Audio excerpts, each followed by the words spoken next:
Aloha, everyone, and thank you for joining Strengthening the Coordinated Community Response Across Hawaii, the 2020 webinar series. This is a 4-part training series beginning today and running through June 3rd, 2022. Today's topic is Bridging the Gap, How to Build and Sustain Effective Multidisciplinary Collaboration, Part 1. My name is Makamai Namahoe, and I will be serving as the facilitator for you folks this webinar series.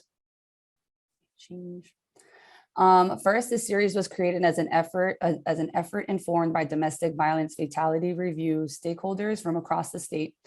This webinar series is being presented through a partnership between the Hawaii State Department of Health and the Hawaii State Judiciary and provided by Hawaii Public Health Institute. We would like to thank our sponsors and partners for today's training: the Hawaii Public Health Training Hui, the Western Region Public Health Training Center, and the Public Health Learning Network. All right, and I would love to introduce our guest trainers for today. Julie German is the founder of Finding the Right LLC, where she trains and consults nationally in criminal justice fields, including sexual assault, intimate partner violence, child abuse, the use of expert witnesses, trauma-informed practices, and firearm surrender. Julie was a prosecutor for over a decade in Minnesota. For 8 years, she focused on sexual assault and child abuse crimes. Julie was instrumental in opening the Mayo Clinic Child Advocacy Center in Rochester, Minnesota, developing the protocol for the multidisciplinary investigation of child physical and sexual abuse. Julie is a trained forensic interviewer and has taught child advocacy studies at the National Child Protection Training Center at Winona State University in Minnesota. She provides best practices reviews and contributes to legislative advancements and policy manuals such as the Sexual Assault Response Toolkit, published by the National Sexual Violence Resource Center. Julie works extensively with the National Center for Domestic Violence and Firearms, assisting communities in implementing protocols for firearm surrender in domestic violence and protection order cases. Julie obtained her JD from Hamline University School of Law and her BS in psychology from the University of Wisconsin. Our next presenter is Erica Olson, who is the owner of Anasa Consulting and is a consultant and subject matter expert specializing in gender-based violence and trauma-informed care and management. Erica draws on 20 years of personal and professional experience in direct services, advocacy, policy, and applied research to advise and support nonprofits, government agencies, and the private sector in advancing their knowledge and practices around interpersonal violence and abuse, gender inequality, and trauma. Erica has been appointed to multiple state and national efforts, including the CDC's Rape Prevention and Education Program and the National Violent Death Reporting System. She is the former director of the New Jersey Domestic Violence Fatality and Near Fatality Review Board and has co-authored curricula, policy, regulations, and legislation, and her work has been published in the peer-reviewed Victims and Violence. So without further ado, I'd like to share it over to Julie and Erica. Hey everyone, thank you so much for coming. We really appreciate you guys being here with us today. We're going to be talking about how to build and sustain collaborative relationships and how to strengthen your CCRs today. Yes, hello to everyone. We're very excited to be here, and we're going to skip right over this since you've already heard plenty about who we are.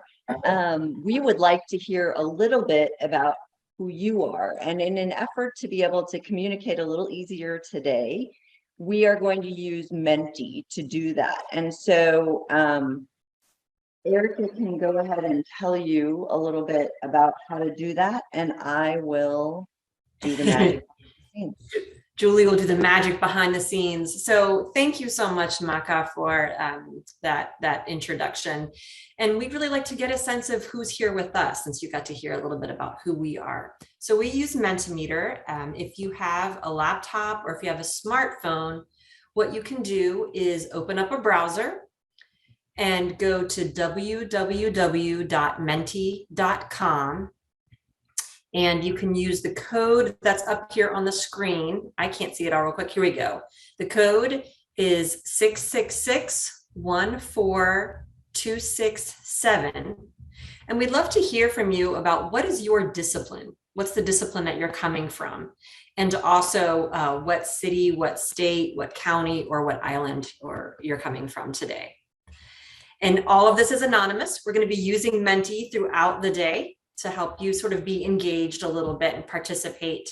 And we really appreciate the more that you participate, the more we can really learn about you and tailor the training a little bit better.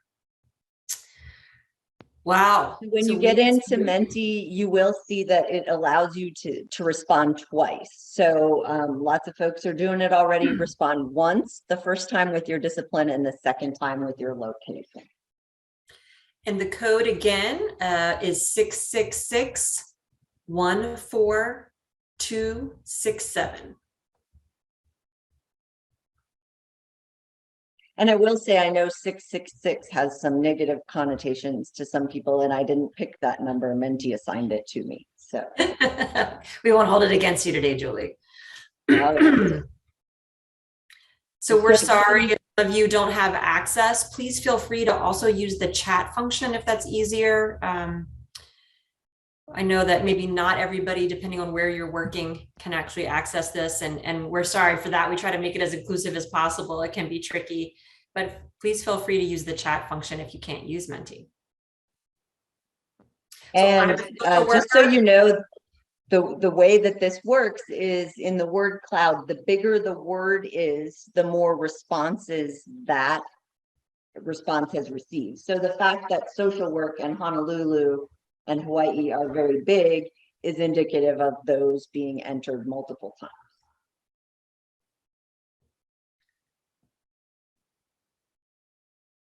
All right. In the chat, we've got a juvenile probation officer. Wonderful. Welcome.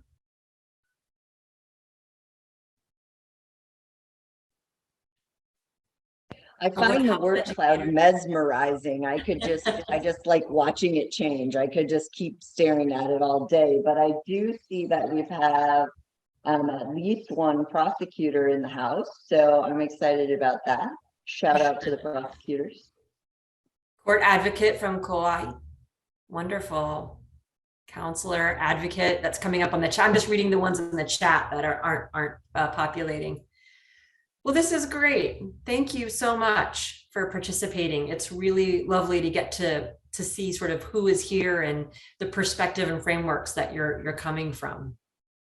I think we have one more Menti question. Is that right, Julie? Yes. Let me. We're going to make you guys do a little work today.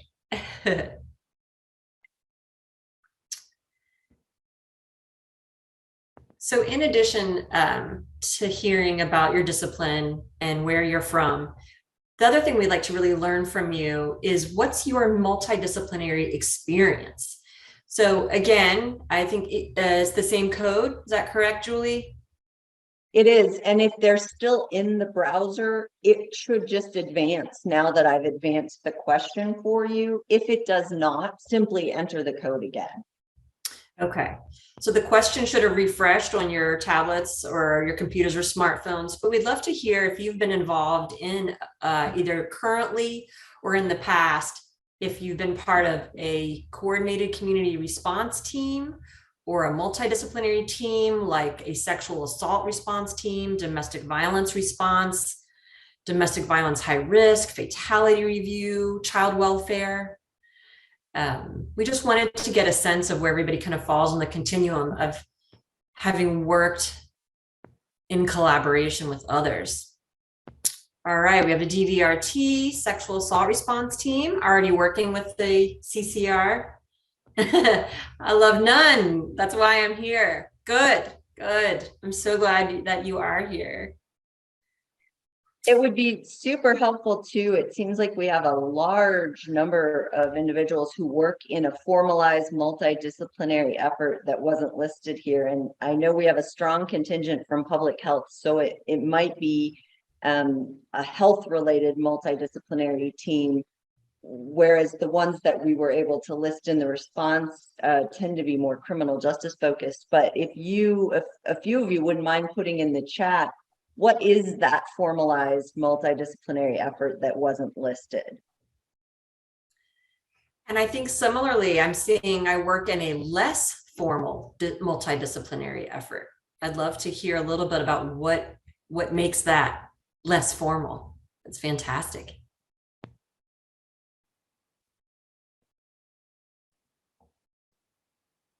Child Erica, welfare, were you gonna- juvenile justice.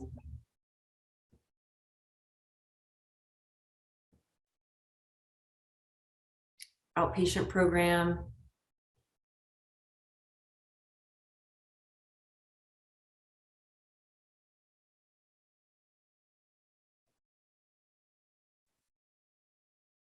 Early intervention, childhood. These are great. Absolutely. And so while some of what we're talking about today that will be specific to a coordinated community response may not be as familiar to you, the dynamics of working in a multidisciplinary setting are obviously something that this group knows quite a lot about. All right. Well, again, we thank you for your participation. We'll be using Menti a little later in the presentation. If you want to keep your browser open, again, it will advance to the question. You can also close it, hide it, whatever, and put the code in again, and that will work as well. So whatever makes your viewing of the presentation easier, just do that.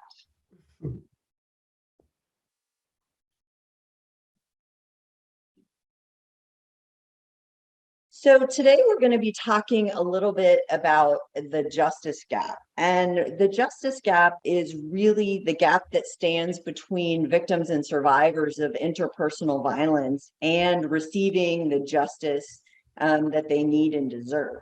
Now, we're going to be talking also about how coordinated community responses are one way that we can come together and close the gap that exists. So when we talk about the justice gap in a perfect world, and I do want you all to appreciate this really significant art that was on the screen, this person in line in courthouse. I did that myself, so I do want you to recognize that great art. But in a perfect world, our victim is on the left, and their path to justice being represented by the courthouse here, would just be a nice straight line. And but we know that for most victims of crime, particularly victims of interpersonal crime, that's rarely the case. And so what we find is that standing between our victims and the justice is a gap. And that first gap is about the reporting of crime. We know that 1 in 3 women and 1 in 4 men have experienced some form of physical violence by an intimate partner. And while data on the actual incidence of intimate partner abuse versus how much of that abuse is reported is difficult to obtain, in 2018, for example, there were about 847,000 known instances of intimate partner violence in the United States. Only 45% of those, so less than half, were actually reported to law enforcement. But that gap is not just about the reporting gap, because even when our victims do make that call and make that report to law enforcement, we find that frequently those cases are not investigated or not investigated with the intent and the thoroughness that we would like to see. Of the cases that are investigated, we know that very often an arrest is not made in a domestic violence cases. Sometimes it's because, again, there's not sufficient investigation. Perhaps the perpetrator is gone on arrival. Perhaps law enforcement doesn't take the time to sort out who the primary instigator was, the primary aggressor. So no arrest is made. Even when an arrest is made, frequently a prosecutor will decline to bring charges, or they may later bring charges and later dismiss them, or plead the domestic violence offense down to an offense that doesn't have implications as a domestic violence offense, something like disorderly conduct. And in the cases where a conviction is obtained, where a case is not dismissed or pled out to a lesser offense, we know that often our offenders will serve little to no jail time, or may receive credit for the time that they served while they were awaiting trial. And what we know is that this gap was made significantly better by learning to work as multidisciplinary teams. Some of the earliest teams were sexual assault response teams, followed by domestic violence teams, child abuse investigative teams, and now we're starting to talk about collaborative community responses. So we know that these multidisciplinary efforts did create a bridge over that gap, did assist our victims to getting to that justice on the other side. And we've been at this work for a long time, right? Since the 70s, we've been at this work of addressing violence towards women. And despite the really hard work over the last 30 to 40 years, we also know that our criminal legal justice system still doesn't fully deliver the results we need for survivors, for perpetrator accountability, and for public safety. And in part, that's because we have learned that, and this is one of my favorite quotes of all time, that individuals can resist injustice, but only in community can we do justice. So multidisciplinary efforts like a coordinated community response really empower system change to bring about justice. So by forming those collaborative partnerships that do not have to focus only on the criminal justice response, but can focus on other things like long-term care, prevention, equitable access to service, it can also expand the focus beyond serving a specific type of victim to really meet the needs of all victims, including those that might require the most resources and are often most ignored, are most vulnerable, and the cases that are the hardest to address through the criminal justice system.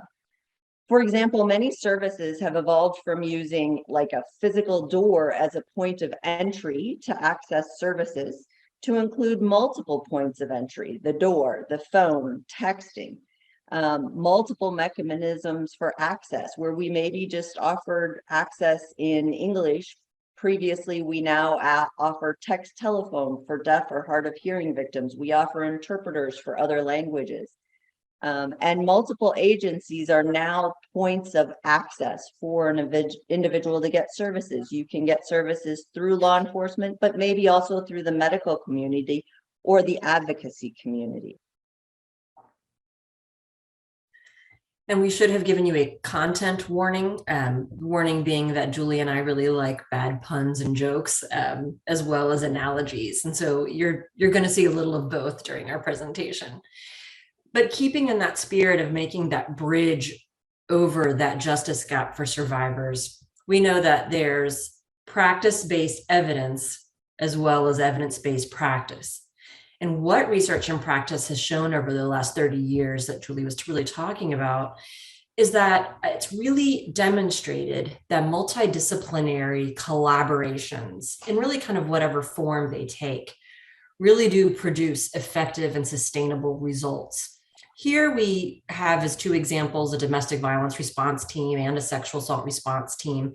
There are certainly others within child welfare in other areas and different types of victimology. But these two in particular have had a lot of research done over the last several years. And so what we have found is that multidisciplinary or collaborative efforts really do improve safety. They reduce harm and violence. It improves the physical and mental health outcomes for victims and survivors. It promotes the efficient use of resources and services. Multidisciplinary and collaborative efforts also really increase victim participation in the criminal justice process, and they improve arrest and prosecution rates. And so as such, they're really sort of seen as the gold standard of bridging that justice gap for victims and survivors. But there's a little bit of a difference between what we consider to be multidisciplinary teams and coordinated community responses. And if Julie will switch over to the next slide, we'll go over kind of what those are. So when we think about domestic violence and sexual assault response teams, what we also want to think about is how those can be a larger part of our community. And so I wanted to have a definition so that we are all sort of going forward on the same page about what I mean by coordinated community response, which is really a systemic, multi-layered, collaborative approach and response to interpersonal violence. So compared to a more narrow service-oriented MDT, CCR teams are considerably larger. They have a broader purpose. They're going to include additional individuals, professionals, community members, and stakeholders. For me, I was talking with Maka earlier and learning about traditional Hawaiian values, and this really embodies for me the value of La Lima, where many hands are really working together, right? Because not only can they work on service provision, but they can look at bringing to light any gaps in protocols or services, policies.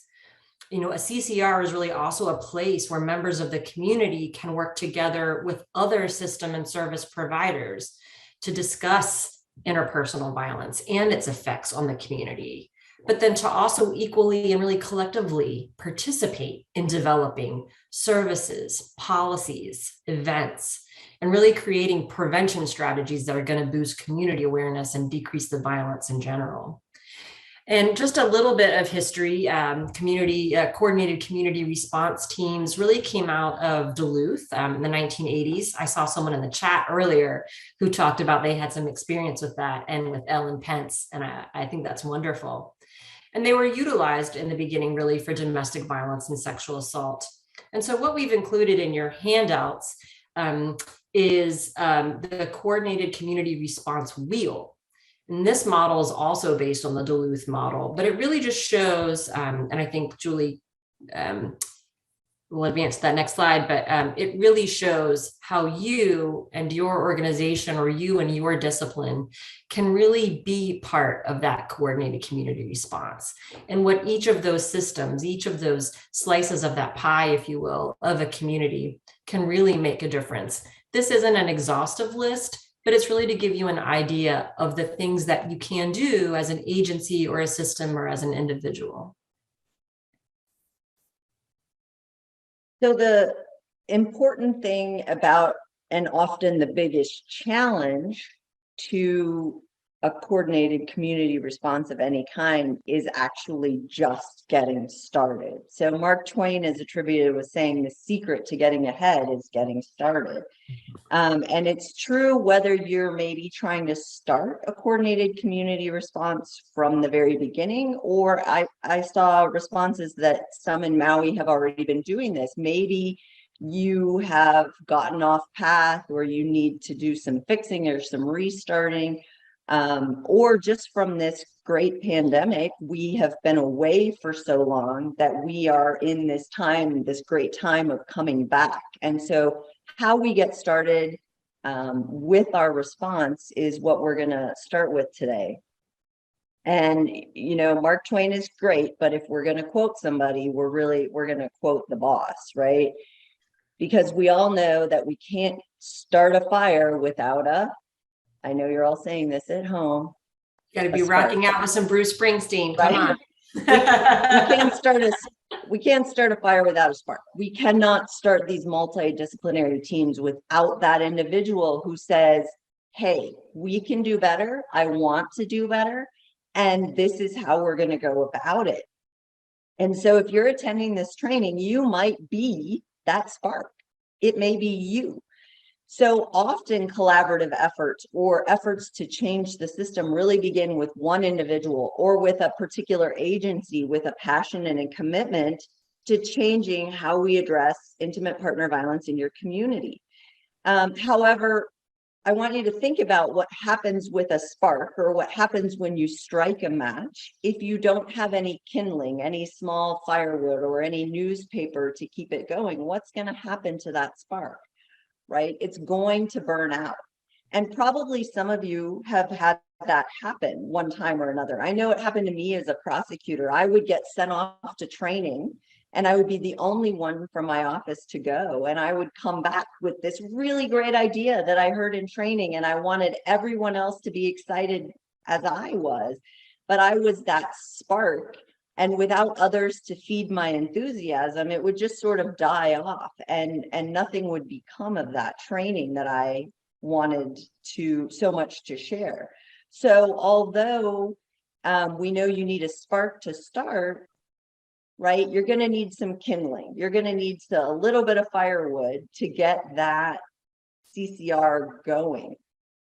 So though you may start as an individual, you may need to look for a team and develop a team. It's ideally, this is going to be a collaborative process with core agencies. It may start with the core agencies that are generally part of multidisciplinary teams, like advocacy, law enforcement, maybe sexual assault, forensic, medical examiner programs, prosecution, crime labs.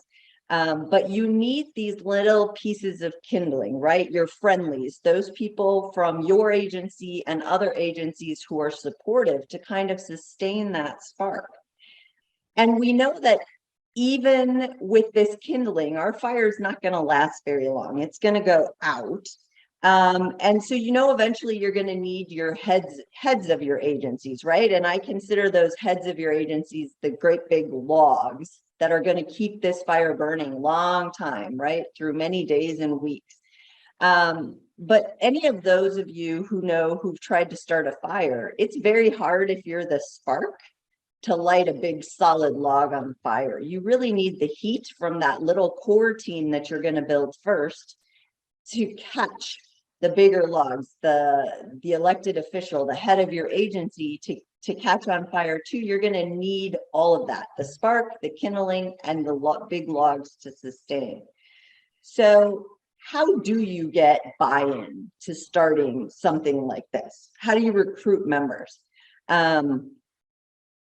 If you are the spark, right, you've got that vision, I encourage you to think about maybe starting with a core group, 4 to 6 other individuals, maybe from different agencies if possible, who share that same vision, that same spark. They might be listening in today on this. So start with that core group, get your kindling.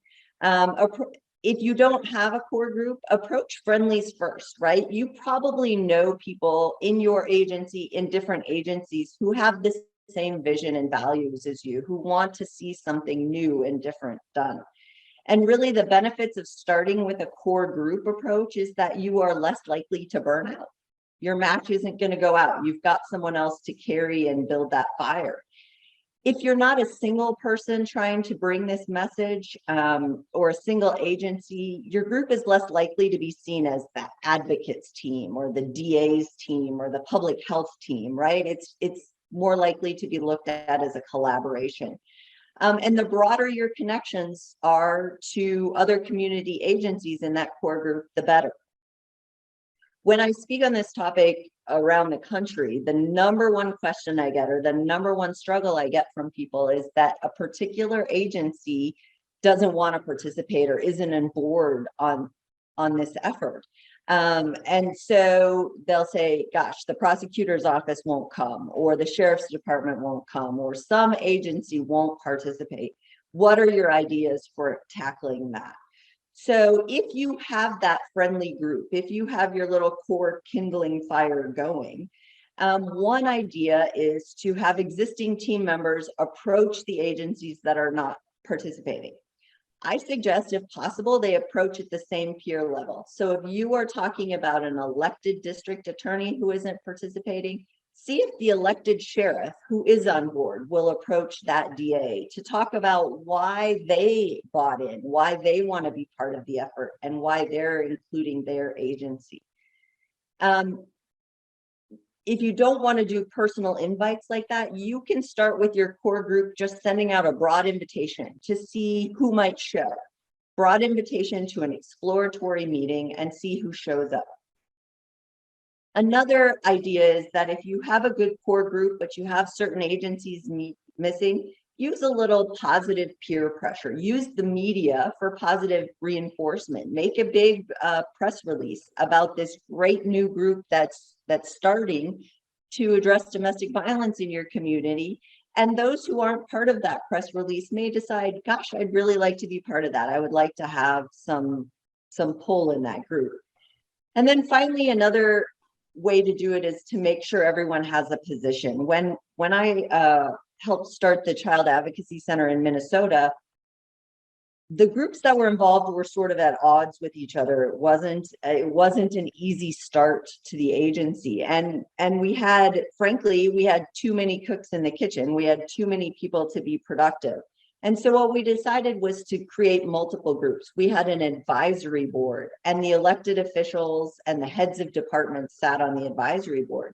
And then we had a working group who were the kind of first line workers, the assistant prosecutors, the advocates who handled cases, who did the day-to-day work of developing the protocol and putting it all together. So think about what will reward and benefit the agency that isn't participating, and figure out how to make that a part of your ask.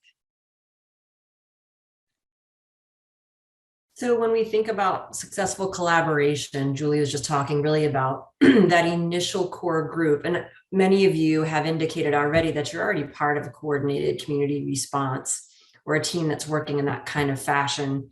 And so this isn't necessarily just for beginners, but sometimes with this great return, right? This moment that we're having globally, where we're looking at how we've done things and how we can do things differently. A lot of this in the beginning might sound like the nuts and bolts of just setting up the very first CCR, but in reality, these are a lot of things you can think about to take pause and take stock and think about how do you want to move going forward or in a new chapter.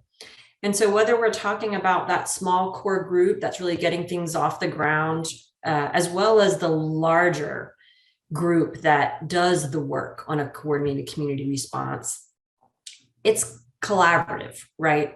And we know that while all the diversity and inclusivity that makes successful collaborations work, make them effective, make them reach the greatest number of survivors, we also know that it's just messy. You know, being human beings is messy, right? Relationships can get messy. And so what we wanted to address the 6 sort of buckets, if you will, or the main types of factors that are going to influence any collaboration, regardless of what the actual subject matter is.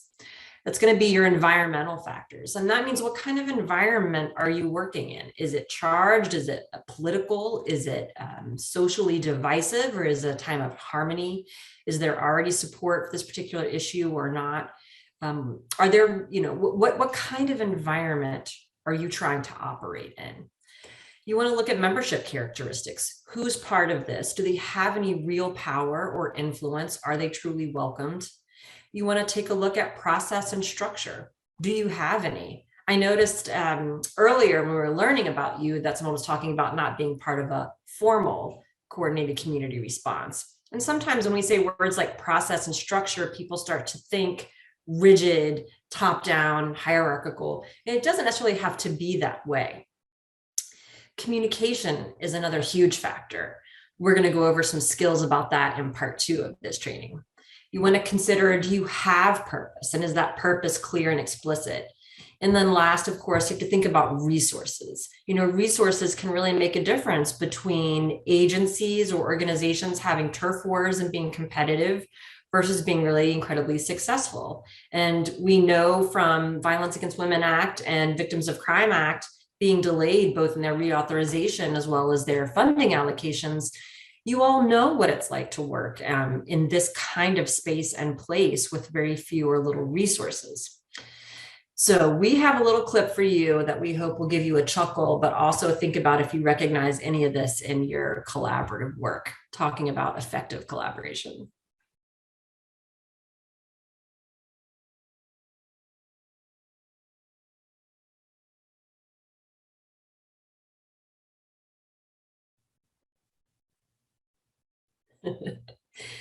So I don't know if any of you are the Sheldon on your team or you've experienced that, right? But it's such a great demonstration of just how messy and how tricky it can really be to collaborate. And so how do we fix that, right? How do we build on the positives of the different disciplines, philosophies, mindsets, temperaments? How do we capitalize on that rather than let it destroy our teams? And one way that we can really do it is thinking about this analogy of a bridge. So think about building or repairing or strengthening your coordinated community response as you would a bridge. Because bridges, they're thought to be these just strong, immovable objects. But in reality, bridges are actually very dynamic. They have to be designed for variable conditions and stressors like weight loads, traffic patterns, natural issues like natural stressors like earthquakes, fires, hurricanes. And so think about that, because no matter what kind of bridge, sort of no matter what your issues, whatever those dynamics are, all bridges and all teams can have three things in common that will strengthen you. And that's a good span, a good design, and good supports. So this is actually a picture of the Montopolis Bridge here in Austin, Texas, where Julie and I are located. And it was built in 1938, and it's still standing today and open to pedestrian traffic. And this type of bridge is called a truss bridge. Truss bridges utilize the pressure of multiple joints, frequently triangulated, to capitalize on that tension. And so just like a truss bridge, team collaborations can actually capitalize on all that tension, and it actually makes the whole stronger and more effective than the sum of its parts.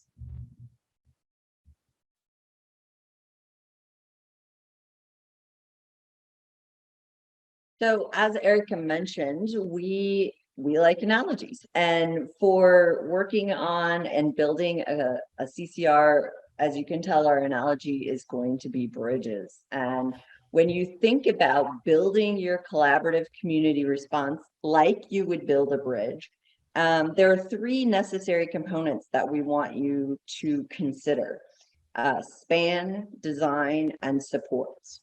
Span really is thinking about the distance that you're trying to cover with your bridge. Or in this case, what is the justice gap in your community that you're trying to cover over with your coordinated community response? What is the design? What kind of bridge are you going to try and build?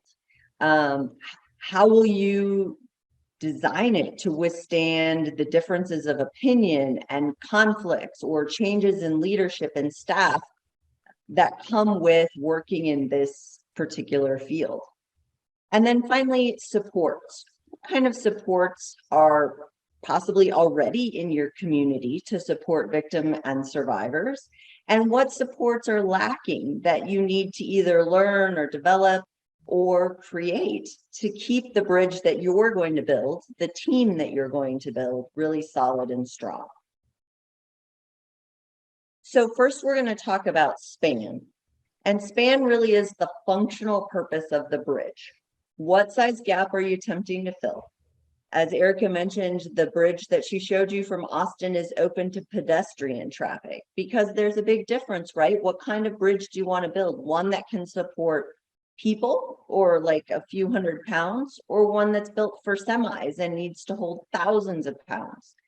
What kind of bridge that you are going to need and build will be identified by surveying your community and the agencies involved in providing services to victims and survivors.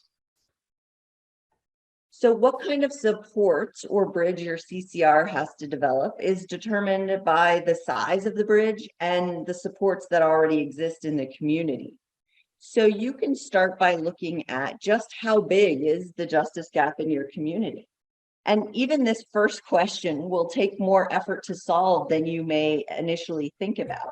It's very difficult to get a handle on how much intimate partner violence is going on in our communities. And you're going to have to look to several different sources to try and figure it out. Look at all doors that victims might approach for assistance. So certainly law enforcement might have a number of how many domestic violence calls they respond to, but we know that not everyone calls law enforcement for assistance in that situation. Domestic violence shelters might have data for you on how many victims seek out their assistance. And again, not everyone will go there. So you should look to medical providers, other advocacy services, maybe other legal services, legal aid. to see how many providers in the community are helping with domestic violence. You need to look about who is impacted and in what ways they are impacted. When you look at this data, are there certain groups that are being victimized in greater numbers? Are there some victims that are being really well served by current services while others can't find it? For instance, some shelters are designed and created to take only women and their children, and they will not take male survivors of intimate partner violence at all. And how about LGBTQ survivors or transgendered victims? Are they receiving services in the community? Then we're going to look to the terrain. With terrain, we want to know about what are the elements that we're building on around us that could corrode our bridge. For instance, if we're building our bridge over or in water, we're probably not going to build it out of wood. In the same way, are there corrosive elements in your community that you need to be aware of and address as you figure out your span and design for your bridge? Next, you're going to want to think about who is needed to cover the span. If you have an agency that currently isn't participating in your multidisciplinary work, that might be a gap that you need to address, that you need to fill. Who is not currently involved in this work, or who is involved in this work but hasn't previously had a seat at your multidisciplinary table to share what their experiences and their resources are. It's always good to survey what is already in the community for your survivor. What resources are already available? I remember when my SART team did this when I was a prosecutor in Minnesota. And I had been a prosecutor in Minnesota for many years, and I had lived there close to 20 years. And I was shocked to learn that there were resources available to sexual assault survivors in my community that I knew nothing about. So you can bet that as a prosecutor, I wasn't offering that particular service to the victims who came to see me because I didn't even know it existed. So you might be surprised to find what's out there already. And it will certainly advise you on what resources are lacking or what resources are still needed. So doing community agency surveys, could be as simple as developing the survey and sending it out. You want to take stock of your community and look and see, where do victims go for help in our community? We know law enforcement is one avenue, but it's not the only avenue that victims turn to for help. Who are the responsible agencies and individuals? And we want to know how they do their work and why they do it in that way. Who in the community is working well together already? I know that as Erica mentioned, you indicated that there's a lot of informal multidisciplinary work. So who's already working well together and who's not? What's needed and where are the gaps? You really cannot skip this step. To fully understand the gap in your community, you need to have all of this data to begin with. One way that you can think about this, and this is a great map from Praxis International that allows you to think about services or agencies that you may not have considered being a part of your survivor's experience. So we have a woman who is a survivor and her children in the middle of this map, and it really represents the possible impacts and contacts a victim of domestic violence might have in reporting her abuse. If you follow the red path, that really represents the typical law enforcement response to domestic violence. Agencies that might need to be surveyed when you follow the red path include 911 dispatch, law enforcement. Depending on where you live, that could be one or several agencies: city police, sheriff, federal law enforcement agencies, the prosecutor's office, the criminal judicial system, and probation. Those are all at least 5 different systems that would touch a victim of domestic violence just in the criminal justice system alone. But then if you look at the blue on the right-hand side, that's the systems that get involved if the situation involves child protection. There you would have child protection investigators, child protection attorneys, probably another different branch of the judicial system, judges who deal with child protection matters, possibly therapists and custody evaluators. So if that system gets involved, you can see you have another 5 to 6 agencies that should be part of your surveys to find out how they address domestic violence. The purple system on this map represents if this survivor would happen to file for divorce. Now we have systems and individuals included that involve attorneys who handle dissolution, custody evaluators, mediators, and potentially another part of the justice system, which would be civil and family judges. The orange on this map is represented by if the victim were to seek an order for protection for herself. So in that instance, it could be involved if law enforcement is called or if they're not. But the agencies that might get involved there would be an advocacy program, legal aid, or other prosecutors who assist victims in filing for orders for protection. Yet another set of judges, the civil judges who hear these matters. The sheriff's office or whatever law enforcement agency is tasked with serving those orders on respondents when orders for protections are granted. And maybe a supervised visitation organization if the couple shares children and the partner with the order for protection is still going to have contact to the children. And finally, the green represents when survivors get evicted, which we know happens because maybe their lease provided that if law enforcement ever gets called, they're out, they're evicted. That system's going to involve landlords, people who own property, judges who preside over these cases, and the sheriff who might be called to do the eviction. So while this one very complicated map that almost stresses me out just having to look at it, understanding that a victim would be involved in all of these systems and possibly all at the same time, really just deals with the judicial system. So this doesn't even begin to touch on medical or mental health services, who might also have contact with victim survivors. But it's a good illustration of how complicated it can get when domestic violence is reported and how many opportunities a coordinated community response would have to coordinate with all involved systems and really design something that's better and easier for victims to navigate. Once you've identified by using these community surveys the span of your bridge, how big that justice gap is and what you have to fill, the next part of the process is designing the bridge. And I think that chart, as well as Julie just demonstrated, even getting a sense of the terrain, right, and the span of ensuring that we are getting justice and safety and support to survivors, whatever that may look like, whether that is in or outside a criminal justice system. It's immense and it's complicated, right? It can involve housing, child welfare, poverty or human services, civil and criminal justice, substance abuse, so many others. And I think you all are sort of getting a sense of the real distinction and the real importance between a multidisciplinary team focused on one type of service provision and this broader coordinated community response.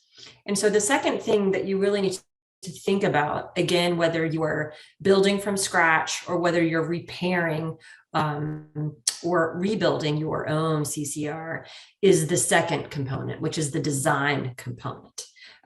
In the world of architecture, there are lots of types of bridges, and they're designed uniquely for their span and their purpose and their terrain.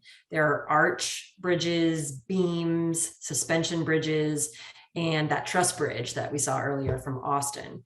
And so I think what's really critical is that first, we have to recognize the complexity for victims seeking safety and help from systems in the community. And we really need to acknowledge that interagency, intersystem coordination is really fundamental. And Julie's going to go into that a little bit with the next slide.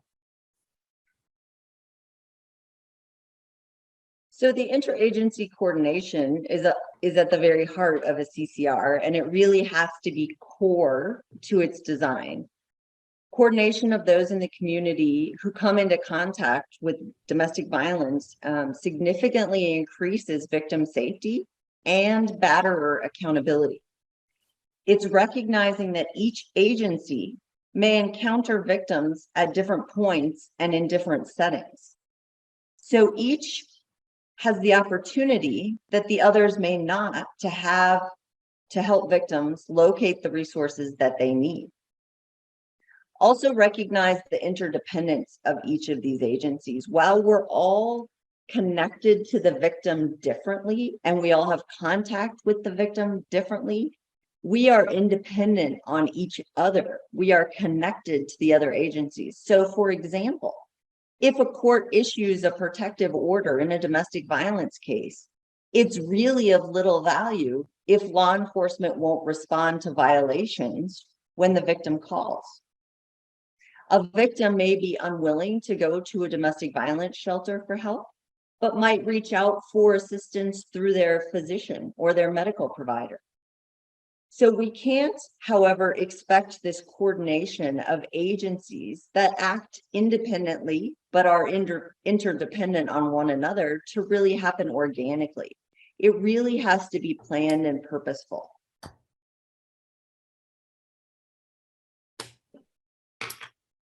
And one point that I kind of want to make too is that, as Julie was saying, we're going to frequently use the language of the formal, right? Agencies, systems, things like that. But I definitely, as I was looking at Julie's beautiful wheel that she had designed, faith-based communities, cultural centers, schools, education, there are these multiple endpoints. And each of you at first may not think about, well, why would I be involved in domestic violence or sexual assault in my community? But there are so many ways that you really can be part of that safety, support, and healing. And so we want to make sure that although we might be using certain language like agencies, we are speaking to each and every person here who's got a component to play within these families and these survivors' lives. And so as we're moving on, nobody freak out by this next slide. When Julie and I are talking, and Julie was like, I was a little bit worried to see what was going to come after this, Erica. What's the next slide? And we often think about the word explicit, right? And we think about that as explicit with 3 X's. But a design principle that's actually really critical, no matter how you incorporate it, is explicitness. It's an overarching principle in the design or the repair of your collaborations that can really help mitigate the messiness of collaboration. And you think about the actual definition, right? It's to fully reveal or express without vagueness, implication, or ambiguity. It means leaving no question as to the meaning or the intent.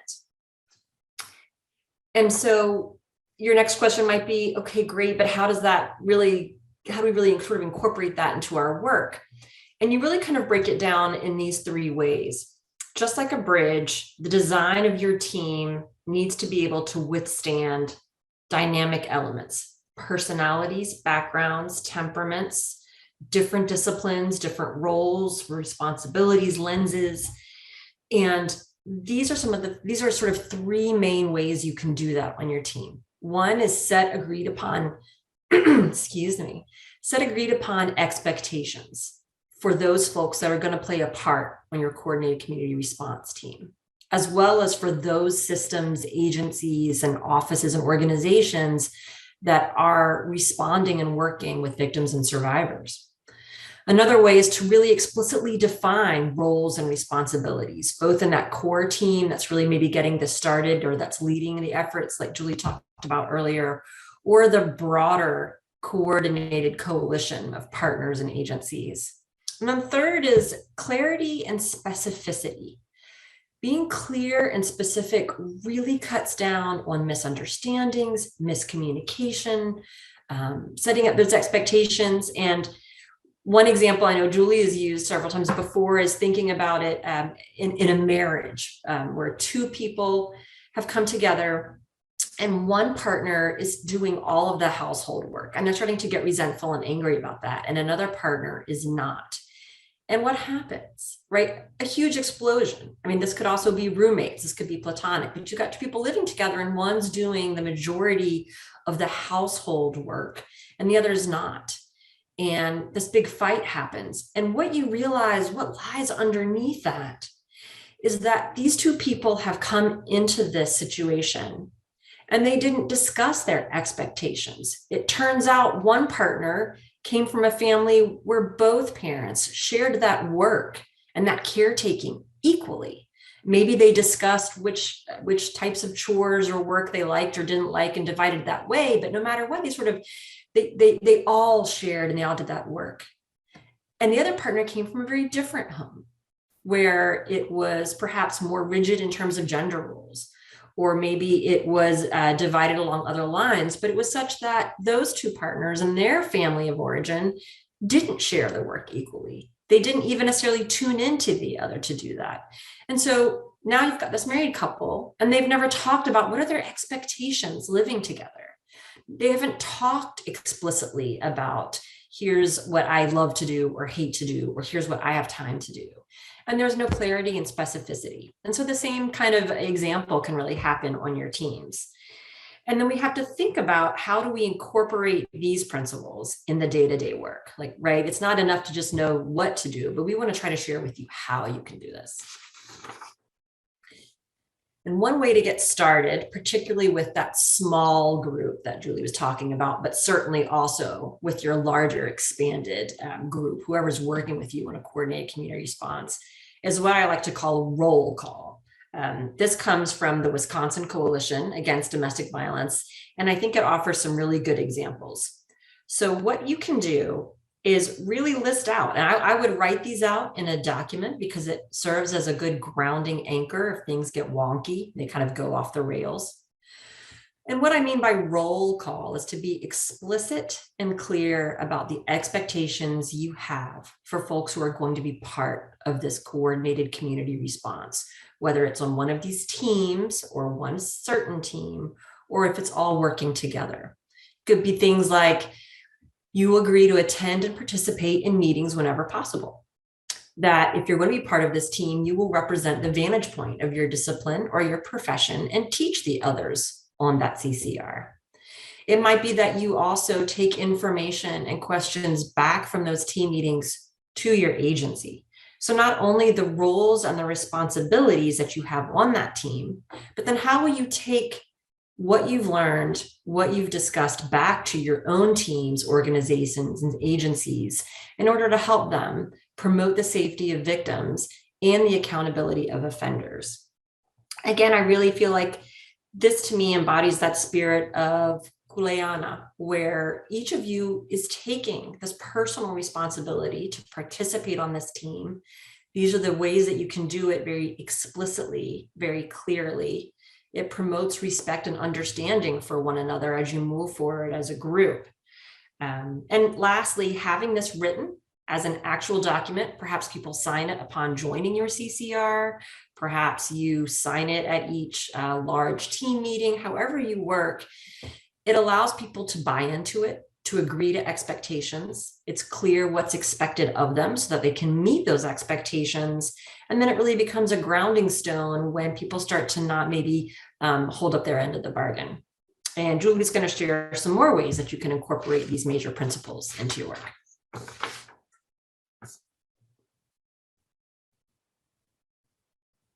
To go back to the analogy of building a bridge or anything else complicated, no one would really undertake that sort of complicated construction project without a set of blueprints to guide them in their building of that bridge. So in the same way, a coordinated community response really needs to be operationalized or formalized. And, you know, sometimes I think, especially in smaller communities, I saw this in Minnesota, in the rural parts of Minnesota, people have worked together in a very informal way, and it's worked for a long time. And they may feel like they don't really need to formalize it because everything's working so well. However, when the group changes or members leave or take a new job or retire, that individual who really held all the institutional knowledge for that team, very often the collaborative efforts fall apart. And I noted from the comments that Lee even said the collaborative team, the coordinated community response that they've been a part of, no longer exists, right? And that's really what can happen when we don't formalize or operationalize what we're doing in a way to memorialize it for the future. So let's talk first about policies and protocols. It's important to have a protocol for how are you going to invite new members?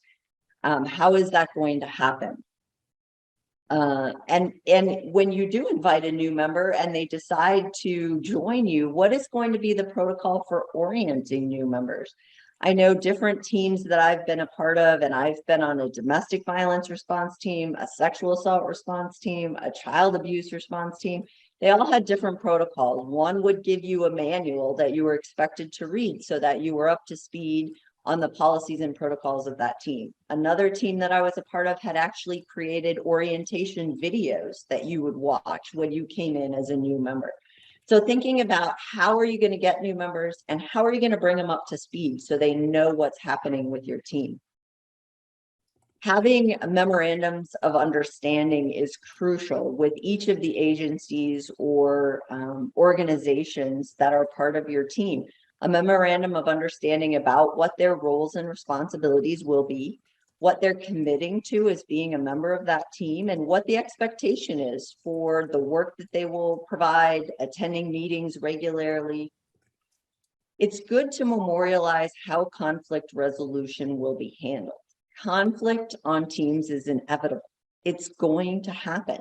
And we're going to give you some great tips next week for dealing with it. But that has to be part of your policies and protocols. How are we going to handle it? If it is not, that conflict will become one of those corrosive elements that destroys the bridge that you're trying so hard to build. Absolutely, confidentiality agreements need to be part of this. Our teams are going to be talking about and reviewing data about people's victimization. And so having it memorialized that the work that you do is subject to confidentiality is crucial to being able to do the work. And then interagency agreements between the agencies that might form separate committees or subcommittees. How's that going to look like? Again, what are you committing to exactly? What will be your roles, your responsibilities, and your commitments? The next thing that needs to be operationalized is really the meetings and logistics of your team. A strong, deliberate meeting structure is essential to maintain interest and engagement of your CCR members, as well as guiding the team to make some steady progress towards whatever you determine to be your goals. So monthly meetings for 1 to 2 hours are ideal, and especially in the first 2 years of development of your coordinated community response. Having the meetings consistently, like the second Tuesday of the month or the last Friday of the month, can really help have consistent attendance. When meetings change from month to month, one time it's a Tuesday, the next month it's the third Thursday, they definitely see a decline in attendance. So having consistent scheduled meetings that people know of in advance and can put on their calendars and try and block that time is really crucial. Determining the location of your meeting can be really important too. It can really impact whether or not your stakeholders regularly show up and attend your meeting. Really try to choose a central location. But in communities where the participating agencies and organizations are fairly far dispersed, it might make sense to consider rotating the location so that the travel distance and the burden of having to travel to the meeting can be equitably distributed between your members. You have to designate a leader. This could be the leader of your CCR. It could be the leader for the purpose of holding your meetings, but to have a meeting go well, someone has to take charge. Leadership of your CCR could have a term limit. It could be a rotating position, so nobody feels overburdened by that. If team members are sort of reluctant to step up, consider having co-leaders. I was on a SART where we always had a co-leader, and that really felt less intimidating for a lot of people, and it allowed the individuals to share the workload that comes along with being the leader. You need to have agendas for every meeting and allow for input for the members of your team. to what the agenda should be. It should be distributed in advance of your meeting. And you really need to know your group when you have your agenda. So if you have a super chatty, fun-loving group that likes to talk about their weeks, build that time into your agenda so that they can do that, but then know when the cutoff time is for the chat so that you can get down to work. You need to really be respectful of people's times. Generally, we're asking people to join these teams who are already crazy busy and they have a lot of work, they have a lot of responsibility. So you need to follow your agenda and be very conscientious to start and end meetings on time. And finally, you need a secretary or someone designated who will take notes during the meeting, and that they'll be distributed to all members to be voted on the next time, to really keep a good record of what your team is doing.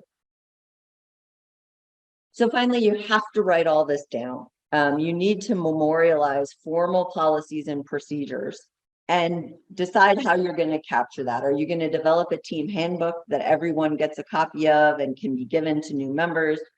Will it be posted online somewhere that your team has access to look at and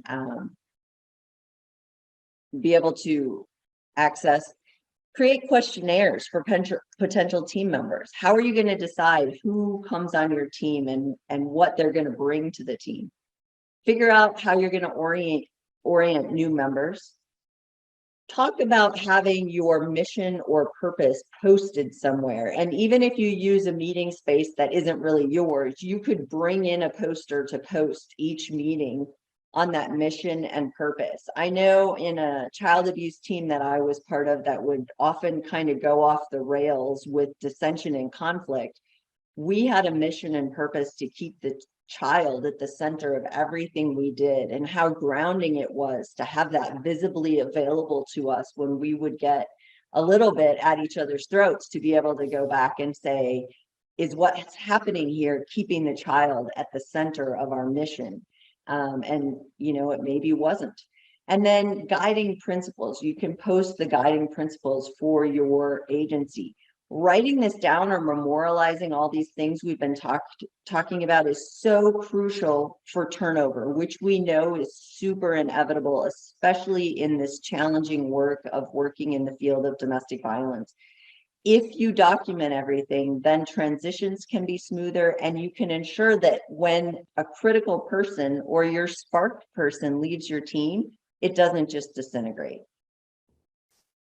Finally, I just wanted to say one additional point about memorandums of understanding. And I indicated that this has to be part of your formalized nature of your team.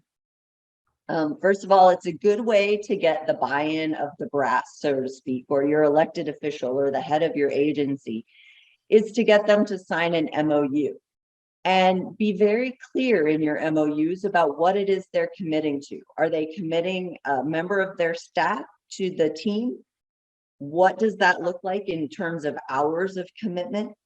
What is the partnership or the agreed upon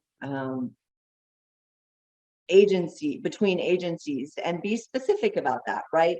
That someone is committing a member of their team to actively participate in the CCR, to attend meetings regularly, to commit to subcommittees. Whatever it is you think your team needs, you need that in the MOU, because that's a good way to ensure clarity. Like we talked about, that we all go into these things with reasonable, clear expectations of what we are going to be expected to do. But also it gives you something to fall back on. We've all been part of a team where someone sort of drifts off, stops attending meetings, doesn't participate fully, and we don't know what to do about it. This gives you recourse to go back to the head of the agency or the elected official and say, hey, you committed to giving us an assistant prosecutor who would show up at meetings, would do this work, would be on a subcommittee, and the person that you gave us isn't really following through with that. It allows you to have some recourse to make sure that you get the team members that you need. And a last way that you can operationalize and kind of make this theory an actual practical way of doing things is to make sure that you come up with and write down a very clear and explicit mission and scope. And the reason why is, again, because when that polarization or when disagreement or tension creeps in, having that clear, agreed upon mission and scope is a real non-personalized way to refocus those team members and help things get back on track. And I think that this is really critical because when we think about the intersectionality of interpersonal violence, whether that's domestic violence, sexual assault, child abuse, human trafficking, we know that so many things intersect with that, right? I'm thinking just off the top of my head, racism, colonialism, misogyny. There are so many bigger intersectional issues.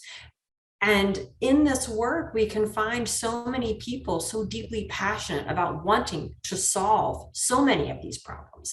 It's complicated and it's messy, just like our own work together.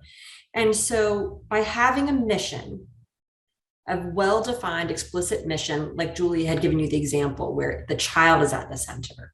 When I ran New Jersey's domestic violence fatality review, we had a lit candle and the survivor's name when we were doing the case reviews.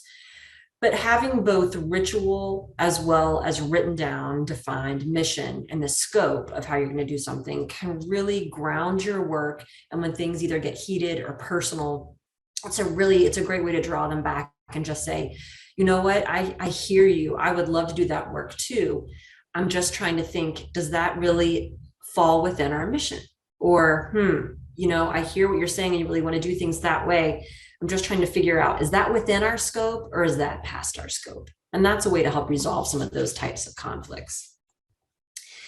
But how do you know if you have a good mission, right? How do you know if you have a really good mission statement or you've defined your scope well? I thought I might get in trouble for this title here because Julie, as a prosecutor, would object to leading questions in court, but I get to give you guys leading questions today.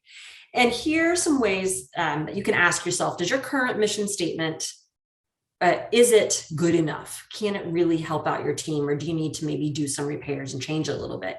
So ask yourself, does your mission statement or does the mission of the CCR clearly identify the who, what, how, and why you serve?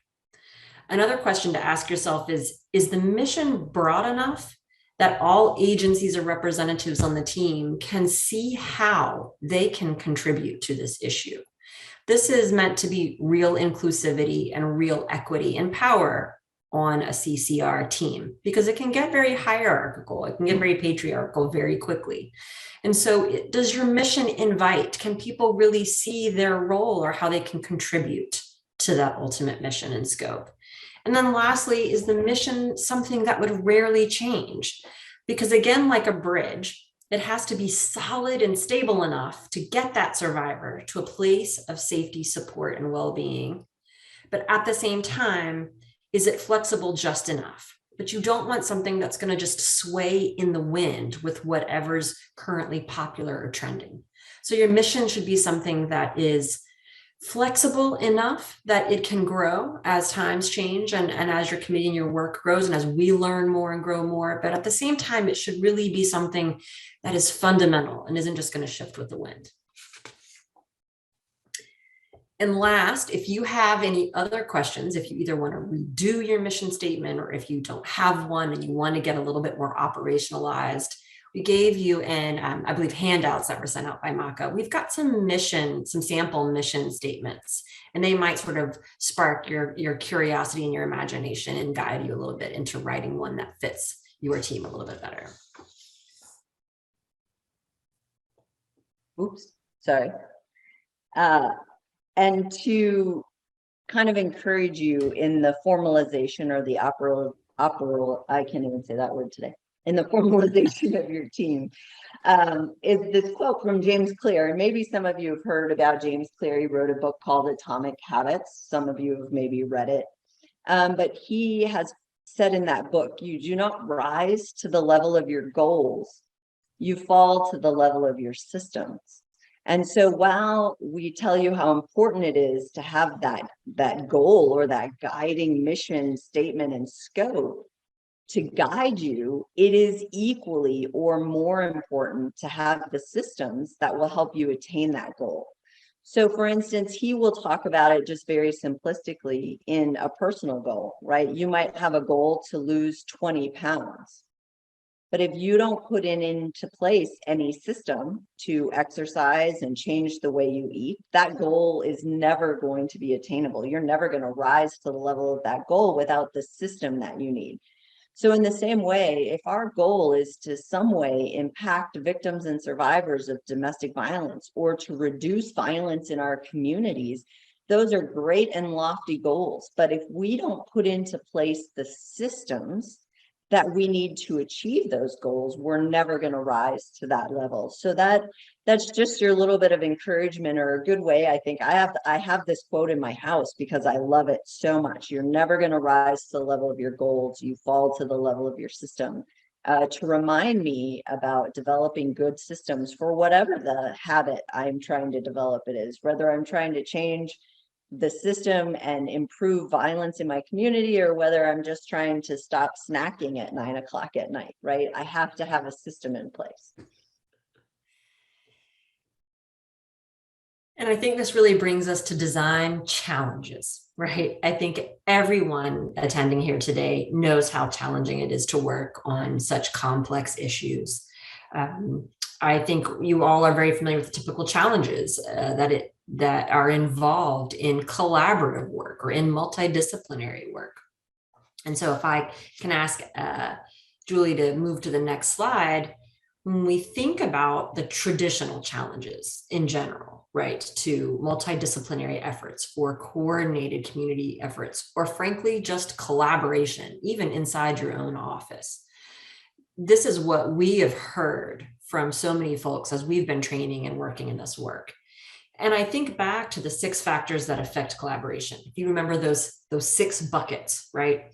Multidisciplinary responses are extraordinarily complex interventions, and they rely on relationships between staff and between systems and providers and caretakers and community members. It's incredibly reliant on the attitudes. What's your approach? What's your lens? How does law enforcement come at the issue versus advocacy? Or how do people who work in domestic violence approach family violence versus folks in the child welfare system? And so it's no surprise, thinking about all that complexity, that community collaborators and folks who are doing this work, addressing interpersonal violence, end up working in silos. And sometimes they work under different mandates and responsibilities. And then sadly, they often end up working sort of against each other. They can end up working at cross purposes. And when you add to that those things that I spoke of earlier, those big social movements that can create such upheaval, I don't think it's surprising, right, that things can really break down. Julie and I, as we said before, work in Austin, Texas, and our sexual assault response team actually splintered at one point. There was so much tension. There were so many challenges, so many issues, blaming and shaming, turf wars, really different philosophies, approaches, that there ended up being 2 different sexual assault response teams. And that divided resources, it divided people, it broke relationships, it siloed the many hands working together, and it was just broken. And the only folks who really lost out were survivors, victims and survivors of sexual assault. And I'm happy to report that that's getting better, but just witnessing that splintering when everything just went wrong was really powerful, certainly to me, and I think I can speak for Julie as well. And so how do we prevent that from happening? But the first thing we have to do is you really have to identify what those challenges are, right? We have to be honest about what those are. And at the same time, it's really nice sometimes to be heard and to be seen about those challenges. So we want to hear from you guys and to let you all hear from each other. What are the challenges that you all are facing right now? What's making your collaborative work, whether that's a multidisciplinary team, whether that's a coordinated community response team, or whether it's even just in your own, office or community? We'd love to hear what's making your team less effective than it could be. What are the design challenges you see? So if you could go back to your Mentimeter, Again, the code is 666-142-67. And let us know, even if you're not part, I appreciate this, I'm not part of an MDT yet. Let us know just what are some of the biggest challenges in working with people from different sectors or systems. So if any of you are working with survivors, what's not working well in working with other providers or people in the community in trying to serve them? So I'm seeing some themes around communication, having common understanding, a lack of communication, and that's definitely something Eric and I talk about a lot. As Brene Brown likes to say, clear is kind. Having clear communication is so important. And we will be going over a lot of these skills about how to break through these challenges in part 2 of the training. We won't leave you hanging, just a cliffhanger for today, but we're going to wrap it up nicely in part 2. Hesitancy. Ooh, hesitancy. That's fantastic, because what we're going to talk about in part 2 is why. Why is there hesitancy? Not only for survivors, but also hesitancy of responders and people working to make things better, being able to work together and to try out new things or to challenge the status quo. I see lack of trust, frustration, anger at past events, grudges, ego, and ownership. And absolutely all of those are true. Next week, we're going to talk about how you build a team with a culture of accountability rather than a culture of blame and shame, and how corrosive that blame and shame culture can be to having a high functioning, healthy team. I see buy-in. I see gossiping. Yes, how we treat each other, the backbiting, the personalizing. It's funding. It goes back to those resources, doesn't it? Not enough staff. I do just want to say I appreciate all of you typing in these answers. It's so helpful for us in preparing next week to make sure that we're addressing the needs that you're really seeing and the challenges that you're really experiencing. And seeing burnout, I saw one that earlier that mentioned the challenges of distances and COVID protocols have brought to working in teams. And I think there are a lot of great minds out there talking about this time being our great return, the great return to working in person. And what being distant has taught us, that there are some things that work really well. Like we can train you in Hawaii from Texas, and the benefits of Zoom and this not face-to-face thing. But one of the things that they have found that doesn't work really well is the kind of trust building that you need to work effectively in a team is the kind of thing that can only be done face-to-face. So talking about how your team can meet face-to-face and safely in light of the pandemic is important. These are wonderful. I think you guys are, and hopefully some of you at least are seeing these and going, oh, thank goodness I'm not alone in this. You know, there's misery loves company sometimes, but I think as you can see, a lot of you are struggling both with things unique to your communities or your agencies or your discipline. And at the same time, you're not alone. And I hope you do see some familiarity and take some comfort that so many of you are really experiencing these challenges and they're very real. I just wanted to comment on the screen right now is misunderstanding of agency roles and capabilities. And we're actually going to give you an exercise to use with your either existing teams or teams that you choose to start to address that exact thing, because that misunderstanding alone can build mistrust, can build, blaming and shaming. And addressing that is a huge part of moving forward in your team. Oh, power challenges. That's one of my favorites. I absolutely. And that's where having that mission and scope can really help, because when you start to make victims or survivors or clients or whatever terminology you're using in your particular work and a coordinated community response, making them the center and bringing everyone back to that expectation, that center, having these written things, these maps, these things maybe in a handbook, these things that they have to sign. These small cues might seem simplistic, but compiled and over time, you signal again and again and again that this is not about you or your ego. We're going to go into this a little bit. I had an experience with politicizing members of the domestic violence fatality review team in New Jersey. And that's just critical. And so while some of the things we talked about today might seem simplistic, truly taken together, they really can have a real impact on who is in your team, how they act on your team, and really working for the good of survivors. Okay. Right.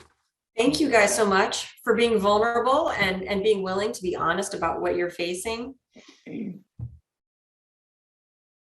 So as we mentioned, we're going to leave you hanging just a little bit. We're not going to give you the answers to all these challenges, but we appreciate you sharing them, because in collecting them, we're going to be able to use that as we move into part 2 of our training next week, which is going to talk about the remaining element. We talked about 3 elements to building our bridges, right? So we had to learn the span that we were trying to cover with our multidisciplinary effort. We had to have a design to build our bridge. And then we have to talk about supports. And when we talk about supports, we're going to be talking about the people who are on the team. We're going to be talking specifically about the culture of that team. And as I gave you a little teaser, we're going to be talking about how you develop a culture of accountability versus a culture of blame and shame that is unhealthy and pretty destructive to teams. And then we're going to have a lot of fun next week and give you some personal skills for dealing with conflict on your teams, how you can address conflict and dissension in a way that doesn't damage your relationships, how we can give and receive feedback in a healthy way to our team members. And finally, we're going to talk quite a bit about system change. I noticed a challenge that someone was having was talking about blaming rather than working on the system. So what are the 3 pillars of system change, and how do our teams, once we've built that bridge, how do we effectively use that bridge to make changes in the system that's going to benefit victims and survivors of interpersonal violence?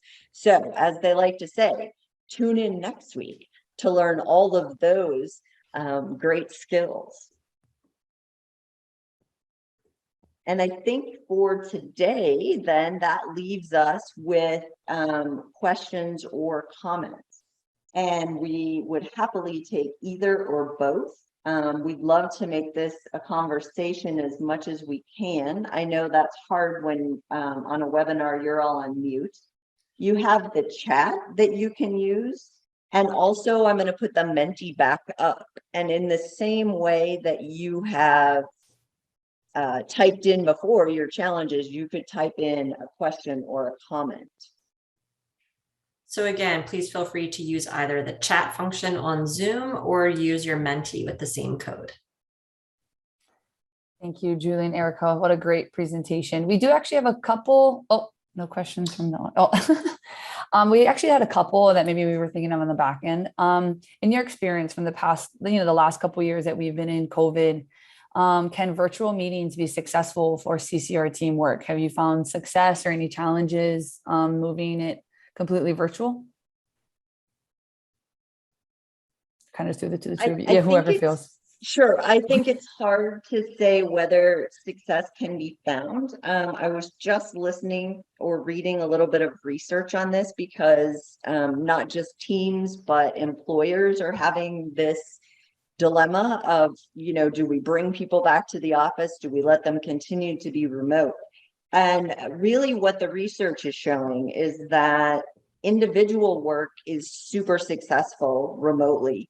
But the kind of trust that you need to build between teammates to actually do system change, to actually be able to have those difficult conversations when something hasn't gone right and you need to move it forward, you need to change a policy or procedure. Those conversations are not done very well remotely. And partly it's over the camera. It's more difficult to read people, read body language, have all those sorts of cues that you need to have those conversations in a healthy way. And so to the extent that you are able, my suggestion is that meetings need to be in person to be really effective, and especially to deal with the difficult stuff. But great question. We had another one. In your experience, what has been the process of drafting an MOU? Like, who defines the commitments? I'll pitch in just for this one, and I know Julie's got some personal experience too. So, for example, when Domestic Violence Fatality Review Board, it's that core group or whoever is sort of heading up the CCR. And that's how we did it, because we needed to set the expectations to those people who were sending in folks. And part of why we did that is because we had already worked together equitably at the table to agree upon our mission and what our work was going to be. And so at the same time, it was attractive. We had the governor and we had commissioners who would give out assignments to join our board, kind of like a reward, right? Like, I'll put you on this board, I'll put you on that board, and you can pump up your resume, you can say you're doing this. And it became politicized. And those people didn't necessarily have the same mission, really, as we did. They didn't have the same motivations that we did. And so I would say, at least from my experience, it's the CCR who puts out those expectations, who sets those roles, responsibilities, and expectations, and puts that in the MOU. And typically it might start with them, and it can be a draft. It can go back, and it should go back and forth, right? Because that's exactly what that is. It's building a relationship. But I know from my experience that we were typically the ones to start and initiate and draft the MOU from our side of things, partially just because of the knowledge of what we needed, and partially to make sure that we sent a shot across the bow, if you will, about this is what we expect and this is what we're about. I don't know if, Julie, you have a different answer or experience. I agree. It would be probably the small working group, the kindling fire that I talked about, that's starting you out, that would work on designing the MOUs. Now, a particular agency that you approach with an MOU may push back or may have something and want added or deleted. So as Erica mentioned, it may be a process, but it is so crucial. I will say Erica's experience is one where something was political and attractive, and I've actually worked on more local teams that were not political and not attractive, right? And we're often seen by the members as just one more thing on their plate, more work to do. And so, I know that we had members on some teams who were just appointed there, right? Like, the sheriff said, I have to come to this meeting once a month, and I'm going to come. But they weren't good contributing members because they were assigned. It wasn't their interest. They didn't really want to be there. And so having that MOU to fall back on and say, Sheriff, hey, I know you offered to appoint someone, but and he is a warm body and he's sitting in the chair, but he's not contributing. He's not on a subcommittee. He doesn't participate in conversation. He doesn't do the work that he's assigned. It's good to be able to fall back on that MOU and say, this is your appointee. So you either need to talk to them about meeting the commitments of the MOU, or you need to appoint someone different. Okay, thank you for that. That's good. That's very valuable information. We had a question: when addressing challenges in your team, is it better to have a facilitator, somebody who stays neutral to help the team members figure out their challenges and keep everybody calm? In your experiences, has that been helpful? I haven't. So go ahead, Erica. No, you, Julie, you go ahead. Okay, so I will say that I have done it both ways. I'm not going to go into great detail. Next week, we will talk about how you can formalize in your protocol, like a manner for dealing with disagreements that can really temper them down and make them calmer. But I will say that if your team is really in trouble, really not functioning well, that a facilitator can be huge. So when I was part of starting the Children's Advocacy Center in Minnesota, that came out of some really bad outcomes in some child abuse cases. And we were really in a blame and shame cycle there. Everyone was pointing fingers, law enforcement said child protection wasn't doing what they were supposed to do. Child protection said law enforcement wasn't. Nobody liked me as the prosecutor, right? So we all went round and round. And so we started trying to work together in a multidisciplinary way. Before we'd even built our formal child abuse center, we were trying to handle things in a multidisciplinary way, and it was not going well. We went to Huntsville, Alabama, which is the home of children's advocacy centers. It's where they began. And we went into a week-long intensive training, our team did, with representatives from all the disciplines, where we had a facilitator who helped us work through challenges. Some of the exercises that we'll give you next week came out of that facilitated training. And I can tell you that we walked away from that week with a much healthier, better functioning team. So I think it depends on where you're at on the spectrum. If you're really in trouble, if nobody's functioning well, a facilitator might be the way to move through that. If you haven't built a team yet, you might be able to develop plans into your protocol that could address how you handle disagreements within the team. That's what I was going to say. I think she's exactly right. I think human beings are just going to say some things, right, at meetings in both ways. So if somebody says something that is particularly irritating or incendiary or something like that, other people maybe start jumping in as well. And so part of it really is what does your team look like? Frequently it might be, do you have a director? Do you have a chair? Do you have a co-chair? Those folks typically take on that role. So part of it is really the design. I don't know how hierarchical versus flat versus hybrid your organization might be. I think that no matter what you decide to do, whether it's like on fatality review, we had a chair and then we had a director, which was me. And we spelled out our roles, responsibilities. And the chair was very clear. She was like, I don't have the temperament, the background, education, or the training to facilitate. So you're a social worker who has been a counselor. You do that. So part of it needs to be who has the skills to facilitate on your team if you want to designate someone. The other thing is that has to be, again, explicit. When you're going to build a team, or if you're going to add this actual position, a designated facilitator, you have to spell that out so that everybody understands that is that person's role. Otherwise, they're going to start looking at that person, and you may find an attitude of, well, who does she think, or who does he think he or she is to be coming in? So if you do that, I think it can work, but make it explicit. Tell them that's a role and inform your entire team that that's what their role is, and it's why they may intervene in a particularly contentious meeting. Great. Thank you both for that answer.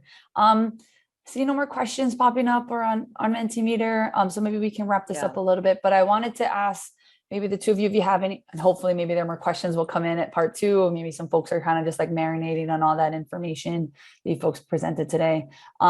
Julie and Erica, maybe I can ask the two of you, maybe any last thoughts before we wrap up today's call that we want to leave our participants hungry for next week's presentation. Maybe I can go, Erica, if you wanted to go first. No, I want to leave you with time. I am so appreciative and so respectful. I see Haley. Mahalo to you as well. No, I don't. I hope you all marinate on this, and at the same time, you take a weekend where you care for yourselves, you engage in some self-care, whatever that is from you, because this work will always be here. And while we are so grateful that you spent time with us today and we got to share with you today, I hope you do forget about me for a little while. And I hope you really have a beautiful weekend and a productive next week. And I look forward to seeing you next Friday. Mahalo.